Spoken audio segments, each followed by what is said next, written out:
Producciones Switch Podcaster. Bienvenidos a Visionarios, voces que inspiran. Este es un espacio dedicado a compartir historias de personas como tú y como yo, que han logrado resultados extraordinarios con un impacto para el crecimiento de nuestra sociedad y nuestro país. Te invito a que escuches estas historias y, al igual que yo, déjate inspirar. Soy Gustavo Gutiérrez, comenzamos. Hola, ¿qué tal? Bienvenidos a este otro episodio de Visionarios, voces que inspiran.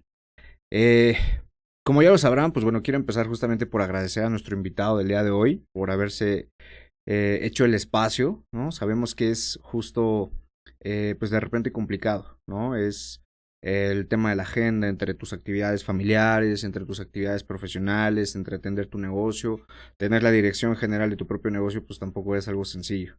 Entonces quiero agradecerte muchísimo por el espacio que estás dedicando y quiero aprovechar justamente para poderlo presentar. Don Erasto, usted es socio fundador y director general de Contacto el día de hoy. Señor Erasto, bienvenido. Muchas gracias, ¿no? Gracias a ti por la oportunidad de esta invitación y sobre todo por tu visión de querer transmitir todas estas experiencias para nuestro país, para nuestros jóvenes o para toda la persona que desea emprender. Creo que esto es una actividad muy loable y que yo espero que te vaya muy bien y que mucha gente vea estos podcasts y aprenda sobre todo. Muchísimas gracias, señor Erasto. Pues esa es la intención que tenemos, ¿no? Poder compartir algo de lo que a nosotros nos ha funcionado para seguir creciendo, para llegar hasta donde hoy estamos y pues obviamente seguir creciendo y poder compartir esta clase de experiencias a las personas que nos escuchan. Entonces, señor Erasto, pues quiero comenzar justamente por conocerlo un poquito más a detalle. Ya escuché su historia. Sin embargo, me gustaría preguntarle justamente su rol familiar. ¿Dónde nace? ¿Dónde lleva a cabo su infancia? ¿Qué rol tenía? ¿Cómo fue su infancia, señor Erasto? Platíquenos. Pues la infancia no fue nada fácil. Pues fíjate que yo soy el tercero de 13 hermanos. Bueno, 8 hombres, 5 mujeres. Papá jornalero. Y el pueblo donde llegamos nosotros, pues realmente el 98% de las personas tenían parcelas. Nosotros no teníamos parcelas, llegamos allá a cuidar la parcela de un primo mío, sobrino de mi padre. Y la condición era que él tenía que cambiarse a ese pueblo para cuidar los derechos de esas parcelas a este ejido. Entonces, pues la verdad que sí fue, viéndolo en retrospectiva, nada fácil. Ok. O sea, ¿usted era el cuarto de 8? No, el tercero. El tercero de 13. De 13 hermanos. Ajá. Oiga, ¿y cómo era la convivencia ahí con 13 hermanos? Me imagino que iba a ser un poquito eran complicado. Eran más chicos porque ¿no? Cuando yo tenía la edad de convivir, pues todavía no eran los 13, ¿no? Yo creo que en esa época éramos 6, 7, 8. Padrísima. Creo que la infancia son las épocas más felices porque no tienes un punto de comparación. Tienes toda la inocencia y no te comparas. Tú crees que llegas al mundo y el mundo es así. Y no conoces de, oye, estos tienen parcela y ustedes no. Y que tienes que... Yo recuerdo que mi madre me alquilaba desde segundo de primaria a sexto de pastor para que le dieran la leche a mis hermanitos. Eso es de segundo a sexto de primaria. Y de secundaria, de primero a tercero, todos los días iba a alcanzar a mi padre al campo para que te pagaran medio jornal. Aunque de mi padre aprendí el trabajo duro. Y mi madre pues siempre ha sido una mujer muy luchadora y criaba sus puerquitos y de ahí nos puso un local un puesto de frutas y verduras, la cual quebró como 8 veces porque pues, querían agarrar todo de ahí. Pero el ser emprendedor creo que lo aprendí de mi madre. Nos mandaba a vender tamales en una cubeta con una hermanita al campo deportivo. Las hacía ella, nosotros los vendíamos. Me mandaba a vender naranjas porque hay una temporada, 4 meses en invierno, que no hay trabajo. Y pues mi mamá vendía tortillas. Un pueblo donde casi la gente no te compra, porque todos hacen. Pero no fue fácil, pero fue bonita. Ok, buenísimo. ¿A qué edad era cuando usted empezaba a realizar estas actividades de vender fruta, vender tortillas, esta clase de cosas que nos está platicando? No, pues desde los 12 años me mandaban a otro pueblo a 2 horas de Miquilpan a veces a surtir. Mi hermano mayor venía a la central de abasto y él atendía el negocio. Como que pues, era un negocio muy pequeño, el pueblo realmente es muy pequeño, o era muy pequeño hace 30 años, ¿no? Ixmiquilpan, Hidalgo, me dice. Ahí íbamos a comprar. Nosotros somos originarios de la colonia Veracruz, municipio de Mixquiahuala, Hidalgo. Está entre Ixmiquilpan, Pachuca y Tula, en el centro del Valle del Mezquital. Ok, buenísimo. Oiga, entonces, ¿ahí hasta qué edad fue donde llevó a cabo su infancia y en qué momento deciden venirse a la Ciudad de México o en qué momento empiezan a tener una vida dentro de la ciudad? 14 años y medio me vine a la Ciudad de México.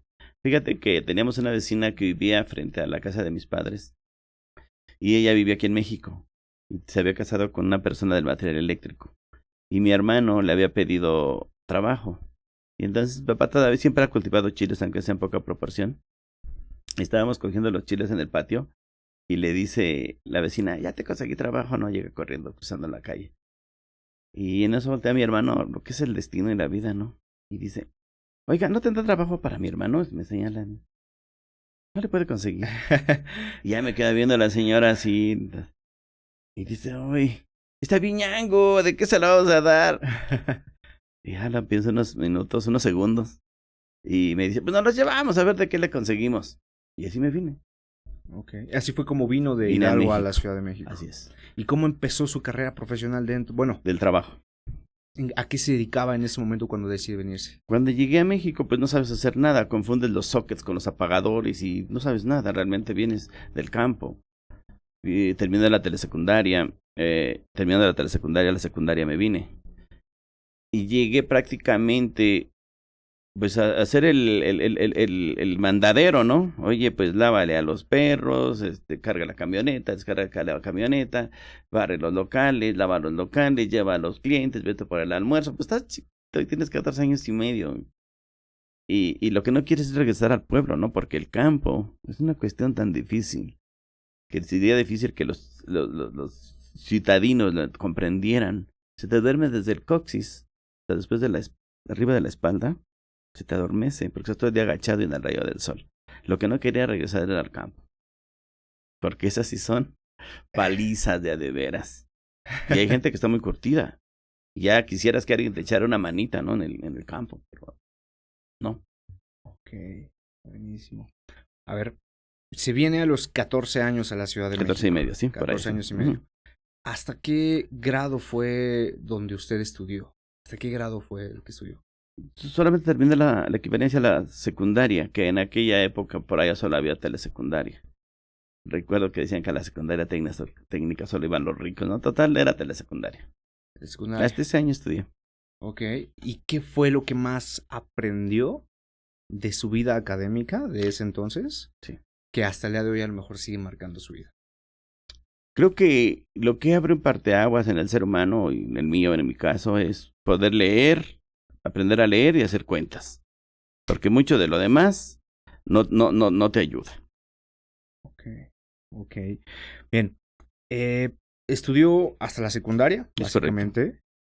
Y algo justamente que me gustaría saber, digo, hoy tiene una empresa bastante exitosa, son más de 100 trabajadores. 150 trabajadores hasta el momento. 150 trabajadores hasta el momento, porque yo me había quedado en 100 en la plática que escuché, ¿no? Sí. 150 trabajadores que ya tienen el día de hoy con ustedes, una empresa ya bastante grande, tienen varios centros de distribución.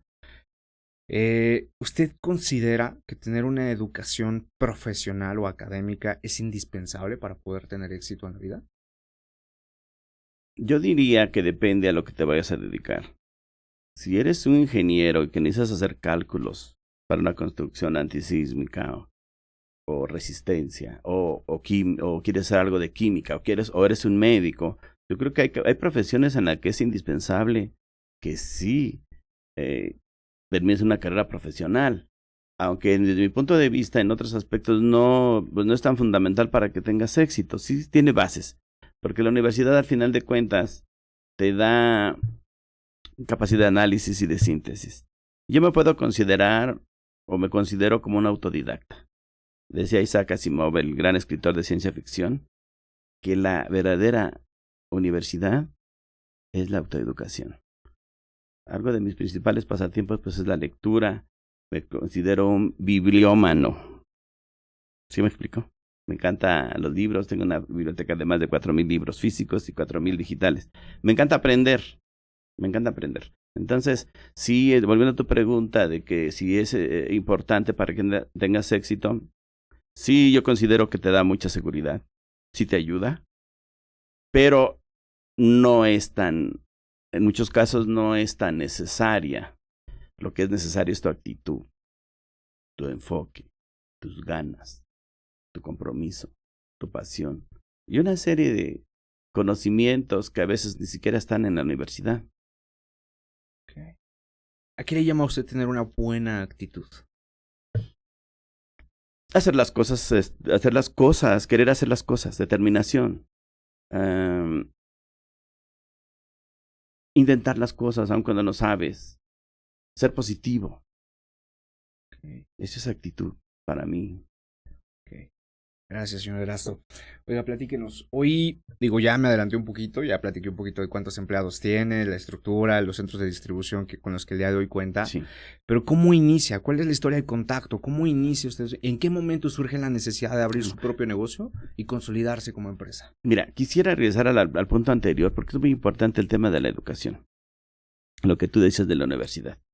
Por ejemplo, hay un futurólogo de nombre Alvin Toffler que escribió La Tercera Ola, escribió El Cuarto Poder, escribió La Empresa Flexible. El hombre tenía tres doctorados, letras, leyes y ciencia. Y él pone muchos ejemplos de cómo la educación está desfasada. ¿Y por qué quiero hacer ese énfasis en la educación, la preparación, el autoconocimiento, la capacitación?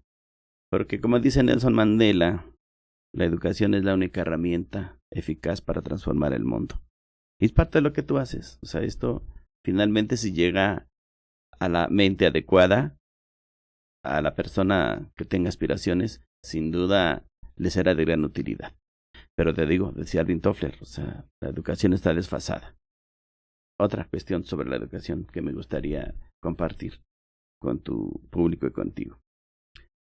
Andrés Oppenheimer, escritor, periodista, premio Pulitzer, que entre muchos libros que ha tenido me recuerdo uno claramente que se llama Crear o Morir. Estamos hablando de educación. Él dice que Latinoamérica, desde México, pasando por Centroamérica, Sudamérica, solamente se registran 2,300 patentes al año. Estados Unidos, 28,000. Canadá, 25,000. Asia, China, Rusia, entre 25 y 35,000. Imagínate el nivel de educación que tenemos, el desfase educativo. Por eso, desde mi punto de vista, la educación es algo que hay que hacer toda la vida, es algo que hay que mejorar en nuestro país y es algo que la gente tiene que comprender que es una herramienta muy necesaria. Entonces, yo le apuesto mucho al aprendizaje, al estar aprendiendo todos los días, a capacitarte, a prepararte. Volviendo al tema que decíamos de la educación y la cuestión universitaria. Creo que ahí, no sé si tengas algún comentario. Sí, justo, me gustaría, sé que, y se logra ver a leguas, que es una persona muy estudiada, que es una persona muy leída.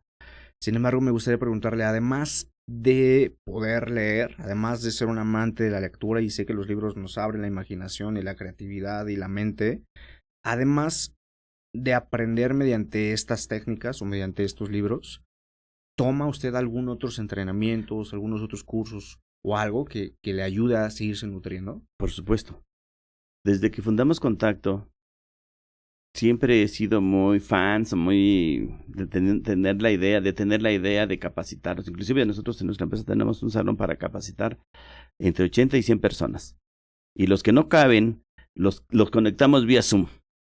Pero siempre desde que empezamos Contacto, nuestra idea ha sido contratar capacitadores que nos abran la mente, invertir en educación. Tengo un amigo muy apreciado que es quien nos apoyó cuando empezamos, mi hermano Roberto. Cuando empezamos Contacto, mi hermano Roberto, mi hermano René Arcadio, quien ya falleció, y quien me inculcó mucho el aprendizaje, la lectura, y se lo agradezco mucho. A Jorge Rodríguez, por ejemplo, tomamos un curso en el hotel del Pedregal, un carísimo. es Holiday Pedregal, y hubo una conferencia de Hal Rice y Jack Trout. Me acuerdo que la conferencia trataba sobre posicionamiento de marca. Estamos hablando de 1993, 94.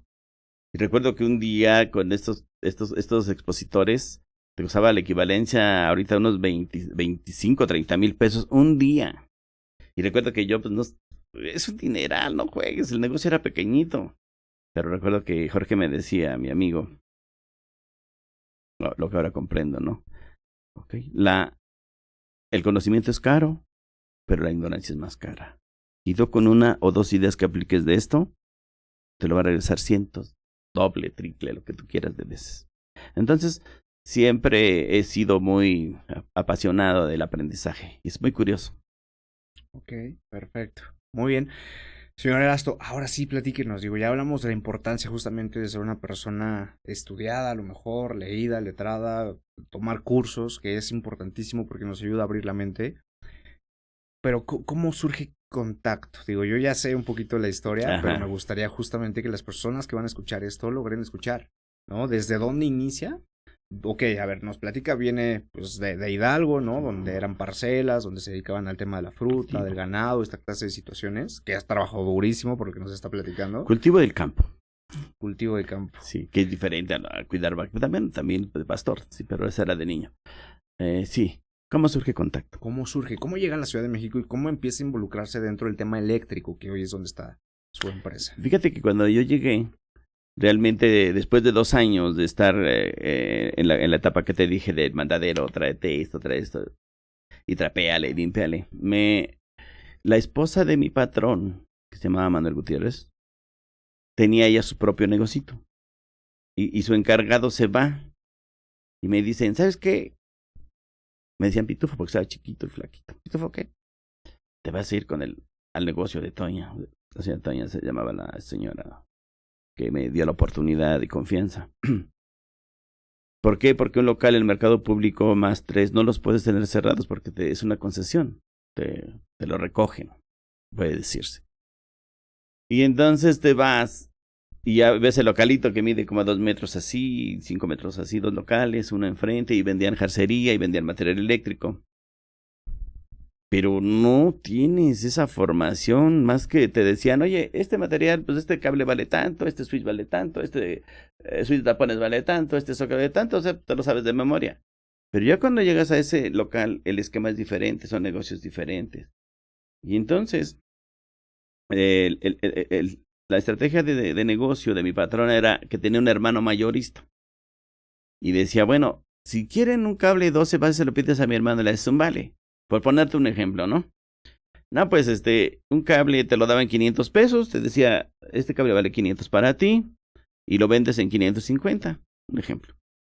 Digo, no juegues, pasan los meses, y digo, oye, con los cables tan poquitos que vendo, creo que me van a correr, no vendo nada. O sea, la utilidad es mínima a mí, y tenía un ayudante que me ayudaba. Digo, no juegues.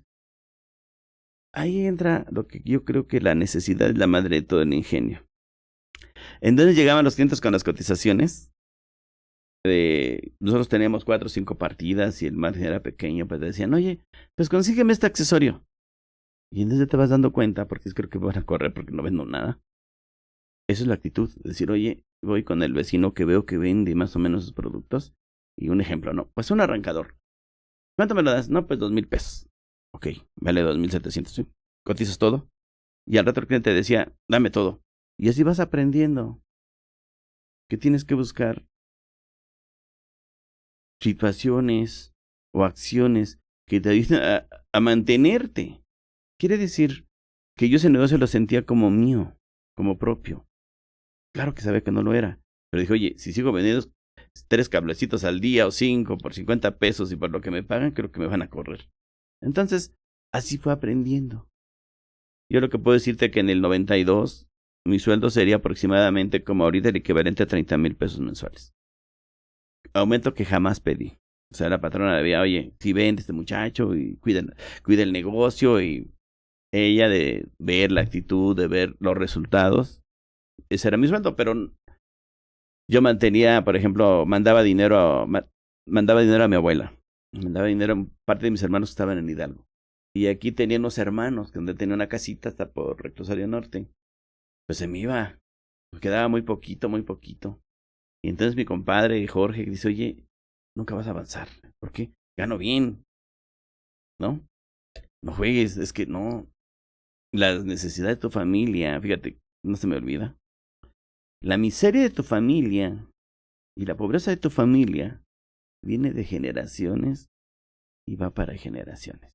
Y hoy lees y dices, oye, no juegues. El 95, 98% de la gente que nace pobre se muere pobre, pero ya lo comprendes, antes no. Claro. Y entonces él me dice, oye, si vendiendo un localito, pues yo te presto, porque la verdad me toma mucho cariño, ¿no? Porque ve que eres una gente correcta, respetuosa, honesta. Y ve, ¿no? Dice, son cuates que leen mucho, son amigos que leen mucho y alcanzan a tener una visión de decir, pues cuánto puede dar, y al rato dice, te van a dar un patadón en el trasero. Cuando ya no produzcas y estés viejo, no. Necesitas, pues, arriesgarte. Cosa que no me atrevía tanto, porque pues, ganas bien, y si eso no pega, ya tronaste, te quedas sin trabajo y te quedas sin el negocio, ¿no? Pero afortunadamente, con el apoyo de mis hermanos, Roberto, René, mi esposa sobre todo, nos aventamos y pagamos los locales como en 2 años. 2 locales nos financiaron y así hemos ido creciendo poco a poco. O sea, los locales no fueron pagados de contado al Eso, inicio. mira, los locales se hacen sesiones de derechos. No sé, prácticamente lo venden. Pero se pagan luego, cosa que mi compadre me hizo favor de prestarme para 2 locales. Luego le pagamos a los 2 años. Y claro, con lo que liquidó mi patrona y con lo que habíamos ahorrado, porque había unos fonditos ahorrados, iba apretándote el cinturón, pues pudimos pagar en 2 años. ¿Qué te llevó a tomar ese riesgo de pedir ese financiamiento? Porque vamos, al final no lo emprendiste con un recurso propio, fue justo un financiamiento que te propusieron de buena fe, porque Claro. sé que las cosas así eran en México antes, ¿no? Más que otra cosa eran de buena fe. Pero al final también tenías el riesgo de que el negocio no funcionara. Tendrías que vender los locales y devolver el dinero. Ese era el riesgo. Okay. ¿Y qué me llevó? Yo no creí que pudiésemos crecer tanto, pero creo que lo que me llevó a arriesgarme es el espíritu de emprendimiento, el espíritu de hacer algo diferente, nuevo. Ahora que me conozco un poco más, mi característica es de que soy me gusta tomar riesgos. Creo que es una característica que se requiere para ser un emprendedor. Riesgos. O sea, ahí el riesgo era, no pagas y a lo mejor ya sin trabajo. Claro. Okay. Oye, Erasto, y cuando decidiste comprar estos 2 locales por medio de un financiamiento sin un recurso propio, ¿alguna vez te imaginaste que ibas a llegar a un punto en el que ibas a tener más de 150 trabajadores? No. Yo creo que nuestra forma de trabajar, nuestra forma de ser, en nuestra filosofía, nos ha llevado a ir creciendo así. ¿Cómo? Por ejemplo, parte de nuestra política desde que empezamos es que todos nuestros productos son garantizados. Antes en el mercado, en el 92, te decían, artículos eléctricos no hay garantía. No, a ver, con nosotros es garantizado. ¿Sí me explico? Y cosas así donde, por ejemplo, trabajar por los márgenes. Había márgenes en aquella época del 80, 100%, 60%, o sea, era una cultura. ¿Qué hicimos nosotros? Lo que hicimos implicaba trabajar más. ¿Qué era? Menos margen, pero más trabajo.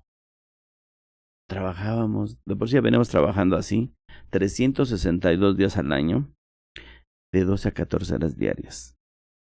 Así trabajé 25 años. Ya posteriormente ya no, descansábamos los domingos. Nosotros tenemos un dicho acá en la industria que dice, no hay crisis que aguante 14 horas diarias de trabajo. Sí, ya no. Yo creo que no hay cuerpo, ¿no? Ok.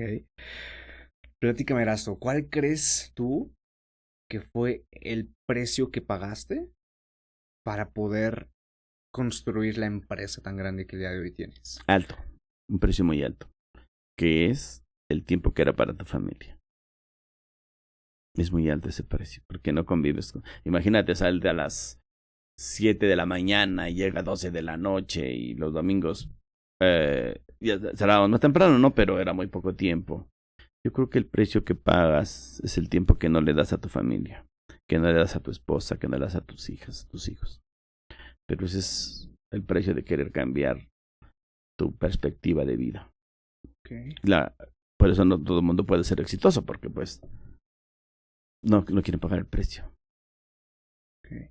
Oye, y platícame, a ver, hoy tener 150 empleados, vamos, al final pierdes, ¿no? O sea, una sola persona poder dirigir 150 personas, pierdes el poder, ¿no? Pierdes la atención, pierdes el enfoque. Son tantas personas que hoy sé, y estoy completamente seguro, que no eres tú la persona que diriges a todos, ¿no? No. Vamos, tú eres el director general, porque No. tú fundaste también tu negocio. Sí. Pero ¿cómo fuiste haciendo esa estructura para que no todo dependiera de ti?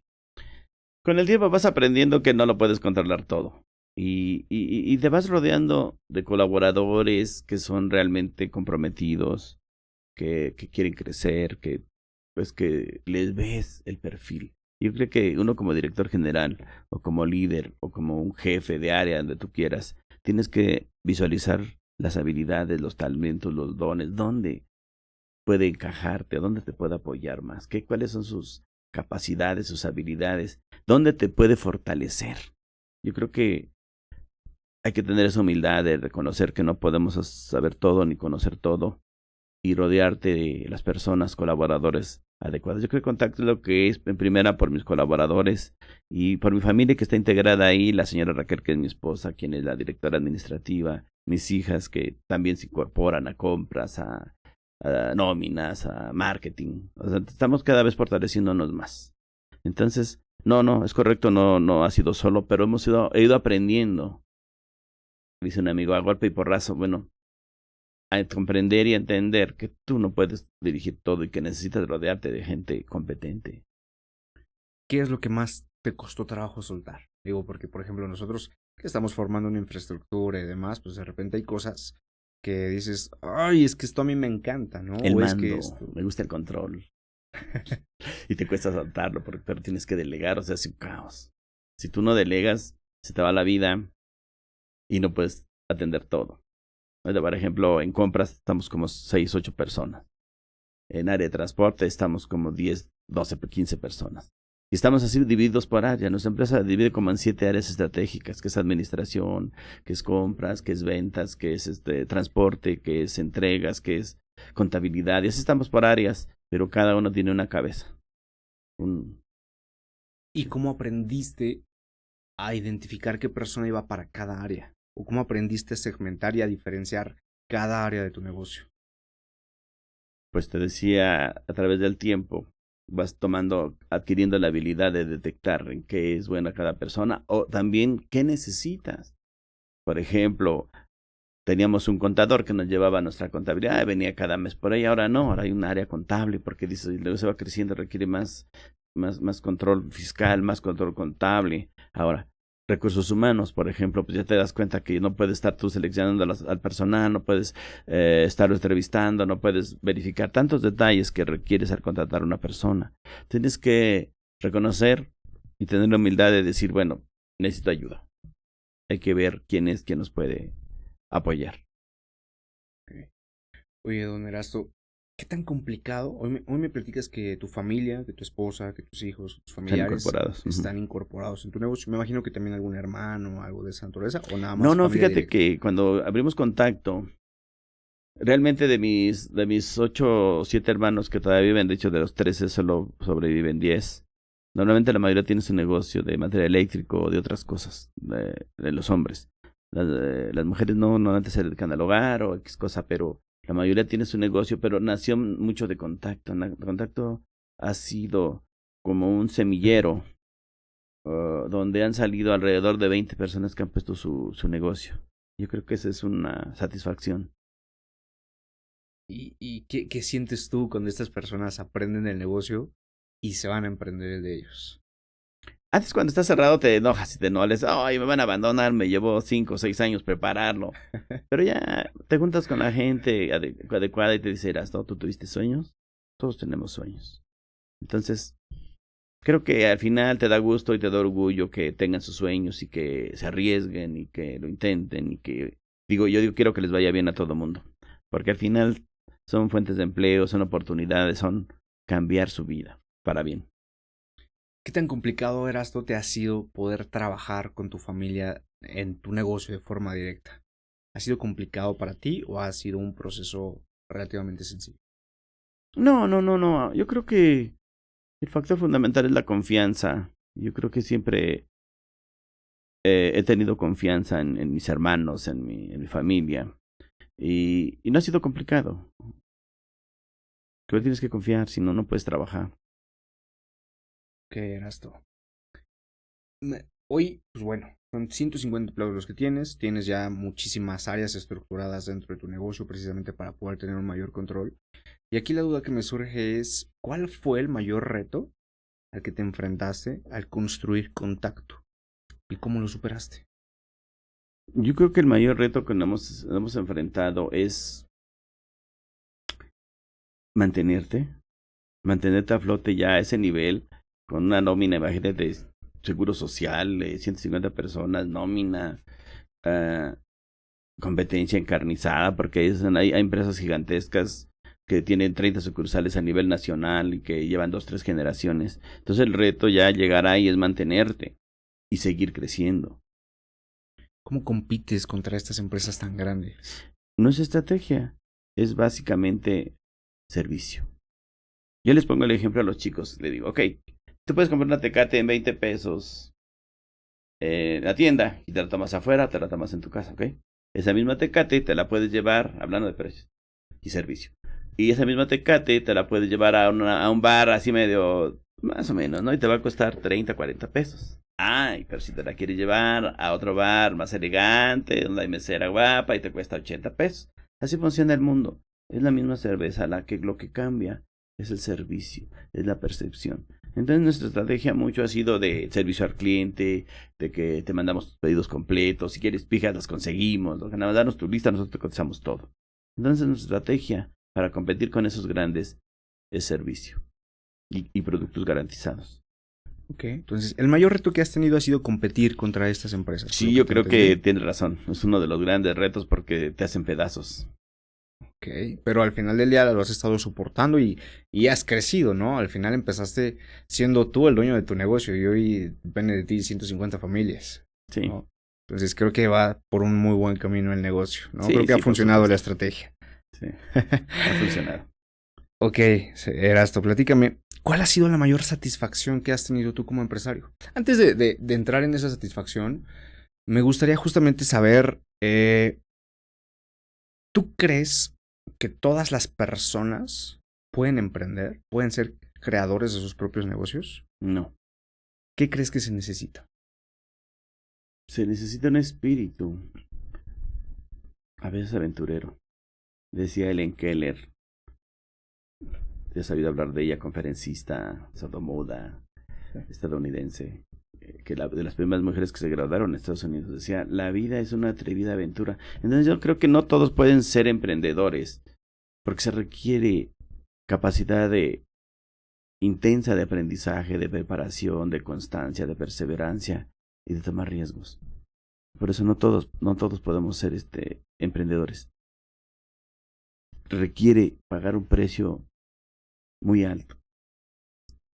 Ok, hablando de riesgos, el primer riesgo que tomaste fue adquirir esos 2 locales, ¿no? Sí, el riesgo de que no los pudieses pagar y tuvieras que véndanlos y ahí está su dinero.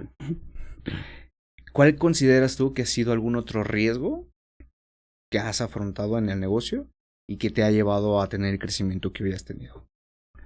El mayor riesgo es rodearte. El mayor riesgo que tomé o que tuvimos en el 17 fue tener un despacho contable que no se involucra. Y entonces vas de cuenta que las declaraciones, el Código Fiscal te marca que 6 declaraciones extemporáneas son causales de rescisión de sellos o cancelación de sellos digitales de facturación y de auditoría. Y entonces la auditoría automáticamente dice que dura 3 meses. Entonces imagínate, no poder facturar, cobrar, meter dinero al banco, vender ni un peso. 3 meses. O sea, ¿cómo pagas seguro social? ¿Cómo pagas nómina? ¿Cómo pagas proveedores? Porque ignoras tú la ley, tú confías en un despacho que al final de cuentas no tuvo el compromiso, no tuvo la responsabilidad. Y que si andamos cerrando una de esas veces, ¿no? Porque 3 o 4 veces Contacto ha estado a punto de quebrar. Porque no es fácil. No es fácil, hay a veces mucho robo hormiga, hay mucho que tú no puedes, muchos huecos que tú no puedes tapar, no puedes cuidar. Y el riesgo es que se introduzca en tu empresa gente que sea incorrecta. Y nos ha pasado. Pero parte de esa sí nos dio una lección cañona de decir, oye, no es posible que la contadora, que era abogada, no era contadora, no supiese ese artículo y hicieran las 6 declaraciones extemporáneas. De ahí pues, comenzamos a meter el despacho contable y han sido muchas cosas, ¿no? Ok. Me platicas que han sido varias veces las que Contacto ha estado a punto de cerrar sus Sí, puertas. correcto. Platícanos, ¿cuál ha sido otra situación que los ha llevado a estar a ese grado de estar a punto de cerrar puertas? Ah, sí, claro. Fíjate que en una ocasión que teníamos unos chicos que vivían arriba y eran los encargados de almacén. Y antes no existían la capacidad de memoria de las computadoras. Entonces, tú hacías un ejercicio fiscal y cerrabas ese año y como que lo encriptabas, de decir, bueno, uno que no sabe computación a ese nivel, pues lo encriptas y empiezas el 1 de enero con el inventario que te marca el sistema. En una ocasión nos damos cuenta, haz de cuenta que en noviembre, oye, pues hay 6 carretes de este cable que no se vende. Eran finales de noviembre. Ahí te das cuenta. Voy al tema de la computadora. Y te metes en febrero y dices, oye, yo me acuerdo que había 6 carretes y creo que solo veo uno en sistema. Espérame. Entonces me meto y a partir del 1 de enero está ese carrete. ¿Sí? Y entonces entras, porque era como un laberinto de la computadora, en los archivos. Métete a ver a tal año. Pues el 31 de diciembre, entre 10 y 12 de la noche, ya habían sacado esas bobinas. ¿Qué significa? Que ellos podían hacer esos cambios al fin de año y no te dabas cuenta.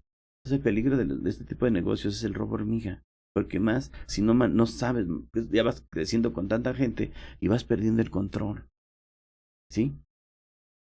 Otra ocasión fue que alguna persona les pasó la clave maestra de los sistemas y entonces tú puedes sacar 100 piezas de algún producto y sí, de 600 te baja a 500, pero no te dice por qué. Además fue un ajuste manual, pero solamente lo puede hacer la clave maestra, cosa que ni yo la sabía usar. Entonces el peligro de los negocios es cuando la gente es incorrecta, es deshonesta y pone en peligro el trabajo de tanta gente. Sí, claro, porque al final no nada más La otra, Ajá. dar créditos, porque dicen eres el más bello, el más guapo, el más hermoso, el más alto, el más... Entonces, no estás... comienzas a dar cheques, vales, firmas, así sin un método de decir, oye, le vas a fiar, pues pídele un pagaré, la identificación, una garantía, hoy lo hacemos. Pero en aquella época vas aprendiendo, decía golpe y porrazo, y sube y casi te caes, ¿no? Y sube y baja. Vas aprendiendo. A diferencia cuando tienes un papá que es empresario, pues te va ya llevando de la mano, ya no la riegues tanto, esto no se hace así. Contacto ha ido aprendiendo en el método empírico. Prueba y error. Pero vamos mejorando. Correcto. Señor Erasto, ¿cuál ha sido la mayor, ahora sí vuelvo a la pregunta que de hace rato, ¿no? ¿Cuál ha sido la mayor satisfacción que hoy le ha dejado la vida empresarial? Mira, yo siento, cuando hacen esa pregunta, que nosotros Contacto, o al menos yo no he buscado el dinero, la riqueza.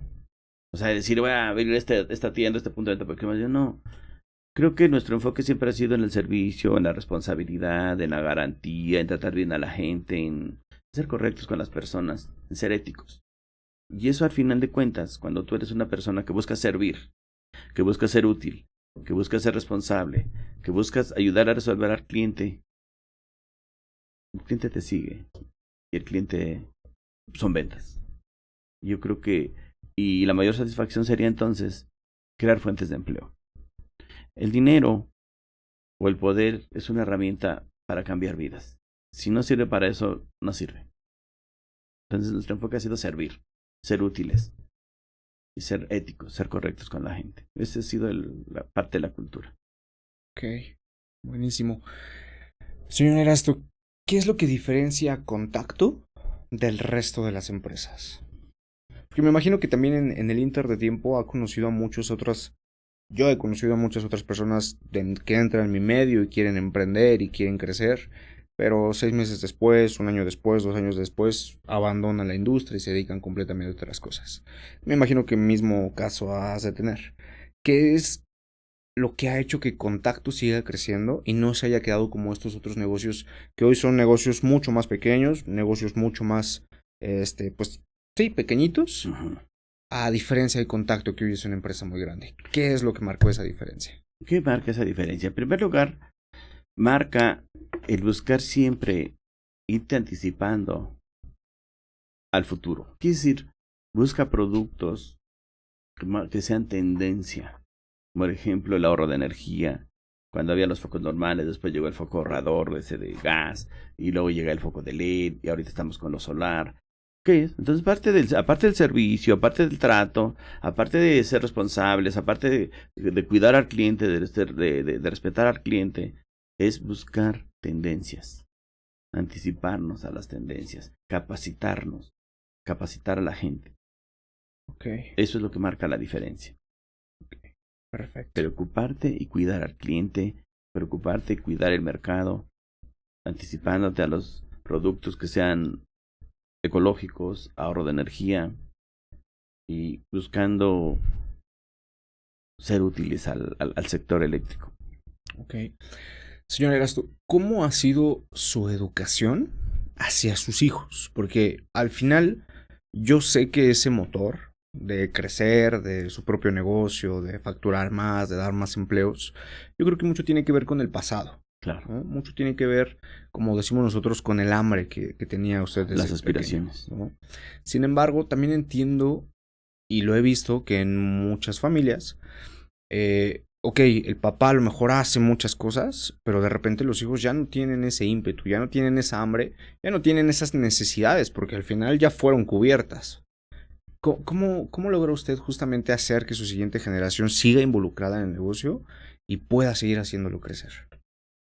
En relación a lo que decías, es una realidad que creo que también lo has podido comprobar, Gustavo, que dice: los tiempos difíciles forjan hombres fuertes. Los hombres fuertes crean buenos tiempos. Los buenos tiempos crean hombres débiles. Los hombres débiles crean tiempos difíciles. Es verdad lo que tú dices. Yo siento que en cuanto a mis hijas, todas tienen su carrera profesional. Me siento orgulloso de ello porque pues mi esposa ha contribuido mucho tanto para el negocio como para las hijas, ¿no? Creo que al final el matrimonio es un equipo y hay que ver en la misma dirección. Y siempre su inspiración de ella es que termine una carrera universitaria, cosa que sí se logró. Pero el tema es cómo hiciste que se involucraran al negocio. Porque yo conozco igual muchos empresarios que no les gusta, están en un giro distinto. No, mi esposa es muy inteligente y les decía, ¿sabes qué? Quiero un vestido, mamá. Ok, ¿cuánto vale? No, pues un ejemplo, ¿no? 1,000 pesos. Ok, yo te pongo 500, pero si quieres otros 500, vente a trabajar. Y entonces les vas metiendo el amor, el sentimiento, el compromiso, el conocimiento del manejo de la empresa, pero le van tomando amor y le van tomando cariño. Siento que esa fue parte de la clave desde niñas, decirle, vale, ¿quieres esto? Ok, pues tienes que venir. Tienes que venir. Estaban chiquitas, ahí estaban rompiendo papel y eso, estaban haciendo cositas. Pero que fueran teniendo ese sentimiento por el trabajo, por el negocio, por ello. Señor Erasto, ¿en qué se inspira para poder seguir creciendo? Me gustaría preguntarle 2 cosas, ya son más personales. ¿Cuál es su siguiente meta como persona o como empresario? ¿Cuál es el siguiente paso que usted tiene en mente? Y la otra, justo lo que le estaba platicando, ¿en qué se inspira para poder seguir haciendo crecer su negocio? Mira, el siguiente paso, nosotros creo que como Contacto, el primer reto fue crear el negocio. El segundo reto es volverlo empresa. Empresas son procesos, procedimientos, manuales. Y el tercer paso es institucionalizarlo. ¿Qué significa? Que el negocio en el que tiene que funcionar sin ti. Ese es el reto que tenemos más grande. Estamos todavía empezando con los procesos, o sea, apenas estamos volviendo empresa de ese nivel. Necesitamos estandarizar, hacer procesos, manuales, procedimientos, tener gente más preparada. Y yo creo que el siguiente paso a futuro es institucionalizarlo para que puedas, ya por la edad, por el tiempo que puede pasar, por los reflejos, por la resistencia física, haya gente que pueda manejar el negocio sin que estés tú. Ese es el reto más grande que estamos en la mitad. Ok, buenísimo. ¿Y en qué se inspira? Nos inspira, al final de cuentas, poder dar oportunidad a la gente, poder cambiar su vida. Con nosotros ha habido gente que ha hecho su casita, trae su carro, y ha logrado grandes cosas, ha puesto su negocio. Y nos inspira crear más líderes, crear más emprendedores, consolidar nuestro negocio, consolidarlo. Y eso es todo un reto por lograr. Dice que a mí me encanta escuchar esta clase de historias de personas como usted, que literalmente de parcelas, de cuidar ganado, de cuidar el campo, de ese clase de trabajo el día de hoy, logran ser empresas, ¿no? Con el nivel de facturación que usted tiene el día de hoy.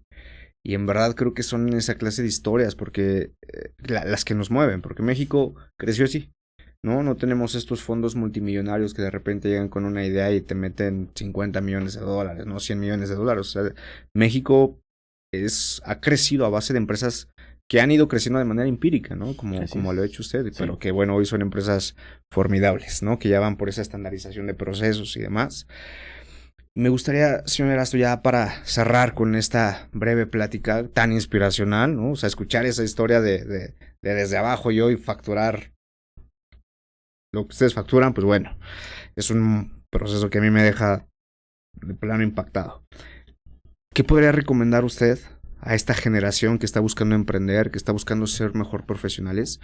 ¿Cuáles serían sus 3 mejores consejos que nos podría compartir? Sí. El primero sería, y lo tomo del doctor Armando de la Torre, sociólogo, filósofo, estudió en Alemania, en Múnich, y él dice un ejemplo muy claro para el primer punto. Tenemos que tener conciencia de que el éxito, las medallas, la sabiduría, el amor de una gran persona, solamente se logran a largo plazo. En la juventud actual, todo lo queremos de inmediato, el melate, la lotería, por poner un ejemplo extremo. Todo lo queremos al corto plazo. Hacer dinero, riqueza, no. Las cosas son a largo plazo en base a que tengas, pues que te vayas preparando todos los días, que seas mejor ser humano, mejor colaborador, que el trabajo en el que tú estés lo veas como tuyo. Si tú no lo ves como tuyo, no aprendes. Eso es claro. Si dices, pues si se rompe esto, no es mío, pierde él. O sea, no, pues, estás mal como para emprender un negocio. Desde que el puesto donde tú estés, el área donde tú estés, yo se lo digo a mis colaboradores, yo tengo 70 o 100 en un salón, véanlo como suyo, es la única forma de que van a aprender. Siéntanlo. Si van a tener un cliente y tiene un problema, vívanlo ustedes, o sea, canalícenlo a la solución. Entonces primero dijimos largo plazo. Y luego serían muchos factores: preparación, constancia, perseverancia, ser responsable, tener compromiso, tener actitud de servir. Cuando tú sirves y eres útil, el dinero te va a seguir. ¿Sí me explico? Todo te va a seguir, lo bueno, lo positivo. Pero si te vas a la inversa, si no tienes aspiraciones, si eres perezoso, si no quieres aprender, si nada más quieres estar en la pachanga, o sea, si no, pues es muy difícil que logres crear una empresa. Entonces, trabajo duro, largo plazo, preparación, aspiración, y rodearte de gente mejor que tú. Esa es la clave. Al final de la vida somos el promedio de las 5 personas con las que convivamos. Rodeate de gente positiva. Eso se llama mimetismo. Adquieres, como los pájaros, como la naturaleza, la forma de pensar de tu medio ambiente social. Entonces, júntate con gente positiva, con gente sana, con gente correcta, con gente que tenga aspiraciones, con gente que quiera crecer. Porque a la inversa, hay gente que solo quiere alcohol, la fiesta, el cotorreo. Todos los días, todos construimos nuestro futuro con cosas positivas. O todos los días lo destruimos si no nos preparamos, si malgastamos, si no administramos, si no nos preparamos. Simple. Perfecto. Muy bien. Señor Erasto, pues le agradezco muchísimo este espacio que le puedo dedicar a este proyecto. Creo que nos llevamos muchísimas cosas. Ha sido una plática muy nutritiva, muchos tips, muchas cosas que aprender, mucha visión de largo plazo, mucha visión de negocio, y eso es justamente lo que estamos buscando, poder ayudar a las personas a que sepan que las cosas no son imposibles, que podemos llegar muy lejos.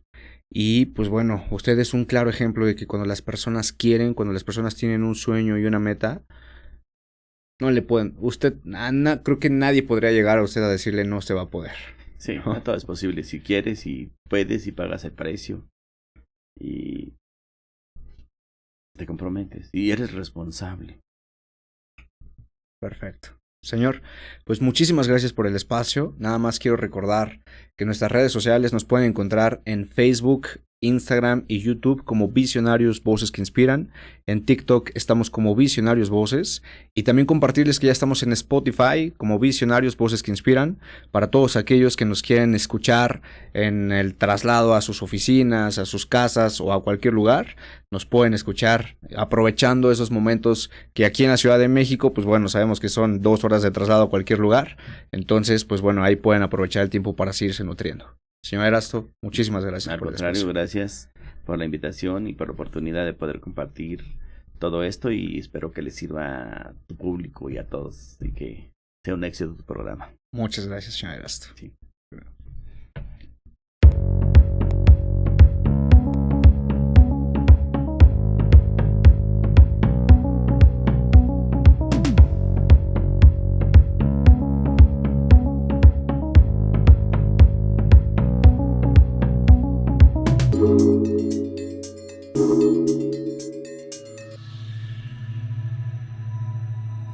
Producciones Switch Podcaster.